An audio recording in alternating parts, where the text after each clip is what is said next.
বিশ্বজুড়ে একের পর এক তাপপ্রবাহ, দাবানল, বন্যা আর খরার ঘটনা নতুন করে উদ্বেগ বাড়াচ্ছে। বিজ্ঞানীরা বলছেন জলবায়ু পরিবর্তনের প্রভাবে চরম আবহাওয়ার ঘটনা আরও ঘন এবং তীব্র হয়ে উঠেছে। এমন পরিস্থিতিতে প্রশ্ন উঠছে, বাংলাদেশ কতটা নিরাপদ? ইউরোপের বিভিন্ন দেশে তীব্র তাপপ্রবাহে জনজীবন বিপর্যস্ত। ব্লুমবার্গ জানিয়েছে, চলতি বছরে এতে প্রাণ হারিয়েছে 10,000-এরও বেশি মানুষ। ইতালির বড় শহরগুলোতে জারি হয়েছে সর্বোচ্চ সতর্কতা। আর বিজ্ঞানীরা সতর্ক করছেন, শক্তিশালী এল নিনো ও বৈশ্বিক উষ্ণায়নের কারণে সামনে আরও কঠিন পরিস্থিতি তৈরি হতে পারে।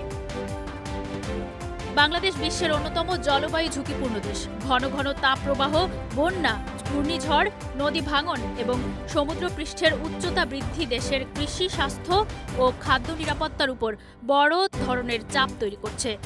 সাম্প্রতিক বছরগুলোতে দেশের তাপপ্রবাহের তীব্রতা ও স্থায়িত্ব বেড়েছে বলে বিভিন্ন গবেষণায় উঠে এসেছে।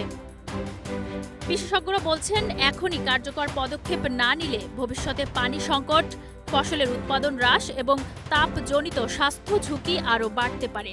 তাই পরিবেশ সংরক্ষণ, কার্বন নিঃসরণ কমানো এবং জলবায়ু সহনশীল অবকাঠামো গড়ে তোলার উপর জোর দিচ্ছেন তারা। জলবায়ু সংকট আর ভবিষ্যতের নয়, এটি এখনকার বাস্তবতা। বিশ্ব উষ্ণায়নের প্রভাব থেকে বাংলাদেশকে রক্ষা করতে হলে সরকার, প্রতিষ্ঠান এবং সাধারণ মানুষ সবাইকে এগিয়ে আসতে হবে। সাগরিকা ইসলাম, ডেস্ক রিপোর্ট।